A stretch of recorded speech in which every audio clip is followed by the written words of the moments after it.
2 spoon oil ಹಾಕಿದ್ದೀನಿ. ಅದಕ್ಕೆ ಸ್ವಲ್ಪ ಜೀರಿಗೆ ಹಾಕೋಣ. ಕಡಲೆಬೇಳೆ 1.5 ಸ್ಪೂನು ಉದ್ದಿನಬೇಳೆ.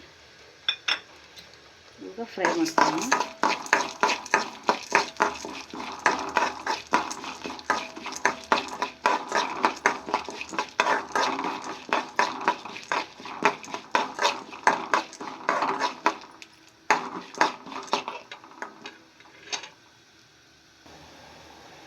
ಇವಾಗ ಸ್ವಲ್ಪ ಬ್ಯಾಡಿಗೆ ಮತ್ತು ಗುಂಟೂರ್ಕಾಯಿ ತೊಗೊಂಡಿದ್ದೀನಿ, ಅದನ್ನು ಇದ್ರ ಜೊತೆಗೆ ಹುರ್ಕೋಬೇಕು.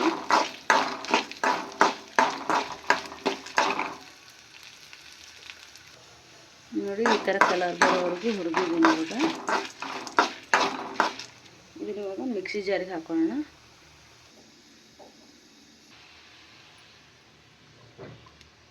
ಇದಕ್ಕೆ ಸ್ವಲ್ಪ ಎಣ್ಣೆ ಹಾಕೊಂಡ್ಬಿಟ್ಟು ಫ್ರೈ ಮಾಡಬೇಕು. ಕರಿಬೇವಿನ ಸೊಪ್ಪು 1 ಹಿಡಿ ಕರಿಬೇವಿನ ಸೊಪ್ಪು ತೊಗೊಂಡಿದ್ದೀನಿ. ಸ್ವಲ್ಪ ಫ್ರೈ ಮಾಡಿದ್ರೆ ಕಹಿ ಬರಲ್ಲ.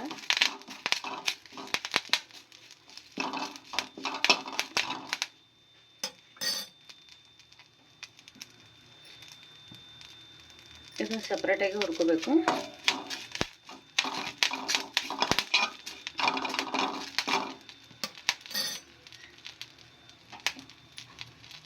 ಇವಾಗಿದು ಫ್ರೈ ಆಗಿದೆ ನೋಡಿ, ಈ ಥರ ಲೈಟಾಗಿ ಫ್ರೈ ಆದರೆ ಸಾಕು. ಇದನ್ನ ಇವಾಗ ಮಿಕ್ಸಿಗೆ ಹಾಕೊಳ್ಳೋಣ. ಇವಾಗ ಇದನ್ನು ಸಪ್ರೇಟಾಗಿ ಮಿಕ್ಸಿಗೆ ಹಾಕೊಂಬರೋಣ ನುಣ್ಣಗೆ. ನೋಡಿ ಇವಾಗ ಉದ್ದಿನಬೇಳೆ, ಕಡಲೆಬೇಳೆ, ಜೀರಿಗೆ, ಮೆಣಸಿನ್ಕಾಯಿ ಇದನ್ನೆಲ್ಲ ಪೌಡ್ರ್ ಮಾಡ್ಕೊಂಡಿದ್ದೀನಿ ಈ ಥರ. ಇವಾಗ ಇದಕ್ಕೆ ಕರಿಬೇವಿನ ಸೊಪ್ಪು ಹಾಕೊಳ್ಳೋಣ, ಹುರಿದಿಟ್ಕೊಂಡಿರೋದು. ಇವಾಗ ಅದು ತರಿಯಾಗಿ ರುಬ್ಬಿದ್ರೆ ನಡೀತದೆ.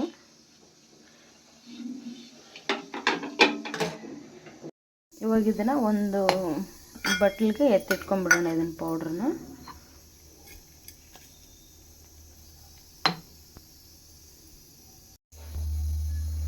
ಇದನ್ನ ಇವಾಗ ಹೀಗೆ ಪೌಡ್ರ್ ಮಾಡ್ಕೊತೀನಿ ತರಿಯಾಗಿ. ಇದನ್ನು ಸಪ್ರೇಟಾಗಿ ರುಬ್ಕೋಬೇಕು, ನೀರೇನು ಹಾಕೋ ಹಾಗಿಲ್ಲ.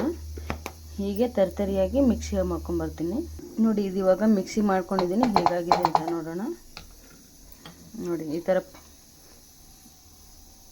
ತರಿಯಾಗಿ ಪೌಡ್ರ್ ಆಗಿದೆ. ಇದನ್ನ ಇವಾಗ ಒಂದು ಬೌಲ್ಗೆ ಎತ್ತಿಟ್ಕೊಳ್ಳೋಣ. ಒಗ್ಗರಣೆ ಹಾಕೋದು ತೋರಿಸ್ಕೊಡ್ತೀನಿ. ಇದನ್ನು ಒಗ್ಗರಣೆ ಹಾಕೋದು ತೋರಿಸ್ಕೊಡ್ತೀನಿ. ಒಂದು ಬಾಣಲೆ ಇಟ್ಕೊಂಡಿದ್ದೀನಿ, ಅದಕ್ಕೆ ಎಣ್ಣೆ ಹಾಕೊಳ್ಳೋಣ. ಎಣ್ಣೆ ಬಿಸಿ ಆಗಲಿ. ಕರ್ಬೇವು ರೈಸ್ ಮಾಡಬೇಕು ವಾರದಾಗ ಒಂದು ಸತಿ, ಆದ್ರೂ ತುಂಬ ಚೆನ್ನಾಗಿರುತ್ತೆ, ಟೇಸ್ಟಾಗಿರುತ್ತೆ. ಮಕ್ಕಳೆಲ್ಲನೂ ಇಷ್ಟಪಡ್ತವೆ. ಇವಾಗ ಎಣ್ಣೆ ಕಾದಿದೆ, 1 ಸ್ಪೂನ್ ಜೀರಿಗೆ ಹಾಕ್ಕೊತೀನಿ. ಇನ್ನೊಂದು ಸ್ಪೂನ್ ಸಾಸಿವೆ ಹಾಕ್ಕೊತೀನಿ. ಕಾದಿದೆ ಎಣ್ಣೆ. ಇವಾಗ ಇದಕ್ಕೆ ಸ್ವಲ್ಪ ಗೋಡಂಬಿನ ಕಟ್ ಮಾಡಿ ಇಟ್ಕೊಂಡಿದ್ದೀನಿ, ಅದನ್ನು ಹಾಕೊಳ್ಳೋಣ.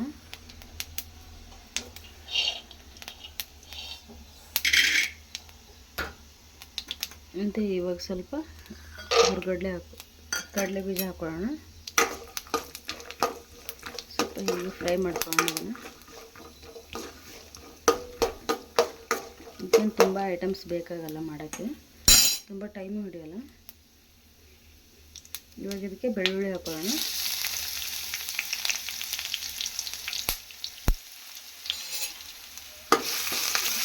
ನೋಡಿ ಈ ಥರ ಸ್ವಲ್ಪ ಫ್ರೈ ಮಾಡ್ಕೋಬೇಕು.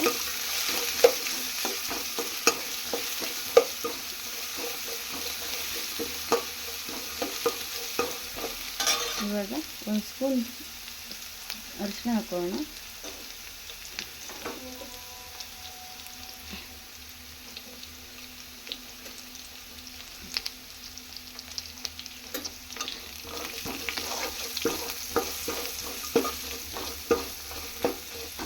ಇವಾಗ ಇದಕ್ಕೆ ಮಿಕ್ಸಿಗೆ ಹಾಕೊಂಡು ಇಟ್ಕೊಂಡಿದ್ವಲ್ಲ ಪೌಡ್ರನ್ನ, ಅದನ್ನು ಹಾಕೊಳ್ಳೋಣ. ನೋಡಿ ಕರಿಬೇವನ್ನ ಮಿಕ್ಸಿಗೆ ಹಾಕೊಂಡು ಇಟ್ಕೊಂಡಿದ್ವಲ್ಲ, ಅದನ್ನು 1-2 ಸ್ಪೂನ್ ಹಾಕೊಳ್ಳೋಣ.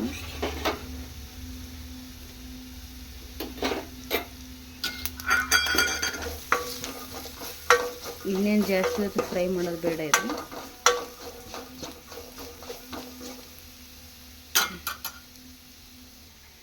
ನೋಡಿ ಮಿಕ್ಸಿಗೆ ಇಟ್ಕೊಂಡಿದ್ನಲ್ಲ ಎಲ್ಲ ಪುಡಿನೂ ಹಾಕ್ಕೊಂಡಿದ್ದೀನಿ. ಇವಾಗ ಇದಕ್ಕೆ ಗ್ರೀನ್ ಕಲರಾಗಿ ಕಾಣಿಸ್ತಿದೆ. ಇವಾಗ ಇದಕ್ಕೆ ಅದೇ ಕಡಲೆ ಬೀಜ ಮತ್ತು ಎಲ್ಲ ಪೌಡ್ರ್ ಮಾಡಿ ಇಟ್ಕೊಂಡಿದ್ನಲ್ಲ, ಉದ್ದಿನಬೇಳೆ, ಕಡಲೆ ಬೀಜ ಇದನ್ನೆಲ್ಲ 1-2 ಸ್ಪೂನ್ ಹಾಕೊಳ್ಳೋಣ.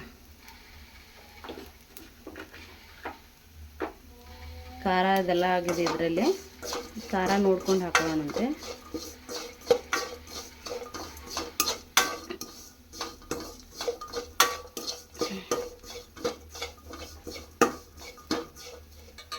ಇವಾಗ ಸ್ವಲ್ಪ ಉಪ್ಪು ಹಾಕೊಳ್ಳೋಣ. ಇವಾಗ ಇದಕ್ಕೆ ರುಚಿಗೆ ತಕ್ಕಷ್ಟು ಉಪ್ಪು ಹಾಕೊಳ್ಳೋಣ.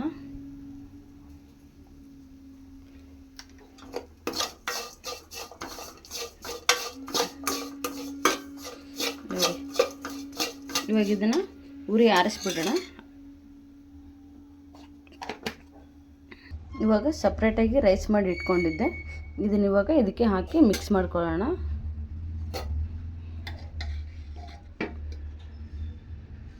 ನೋಡಿ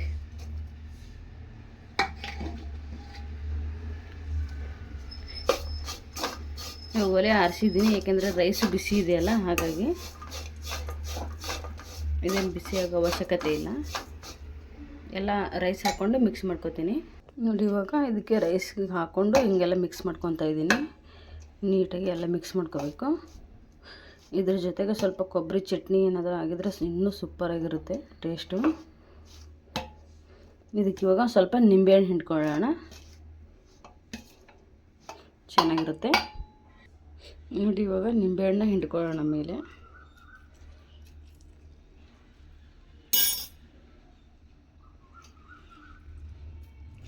ನೀಟಾಗಿ ಮಿಕ್ಸ್ ಮಾಡ್ಕೊಳ್ಳೋಣ.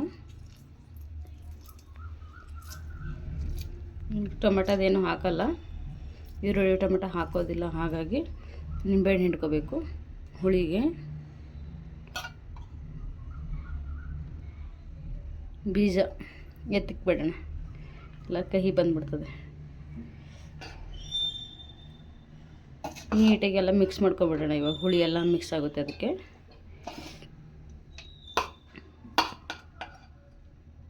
ನೋಡಿ ಇವಾಗ ಕರ್ಬೇವಿನ ರೈಸ್, ಕರ್ಬೇವಿನ ಚಿತ್ರಾನ್ನ ರೆಡಿಯಾಗಿದೆ. ಈ ಥರ ಒಂದು ಸಲ ನೀವು ಮನೇಲಿ ಮಾಡಿ ನೋಡಿ, ತುಂಬ ಟೇಸ್ಟಾಗಿರುತ್ತೆ. ಆಮೇಲೆ ಮಕ್ಕಳಲ್ಲಿ ತುಂಬ ಇಷ್ಟಪಡ್ತವೆ, ತುಂಬ ಹೆಲ್ದಿಯಾಗೂ ಇರುತ್ತೆ ಇದು. ವಿಡಿಯೋ ನೋಡಿದ್ದಕ್ಕಾಗಿ ಎಲ್ಲರಿಗೂ ಧನ್ಯವಾದಗಳು. ಈ ವಿಡಿಯೋ ಇಷ್ಟ ಆದರೆ ಒಂದು ಲೈಕ್ ಮಾಡಿ, ಶೇರ್ ಮಾಡಿ, ಸಬ್ಸ್ಕ್ರೈಬ್ ಮಾಡ್ಕೊಳ್ಳಿ. Thank you.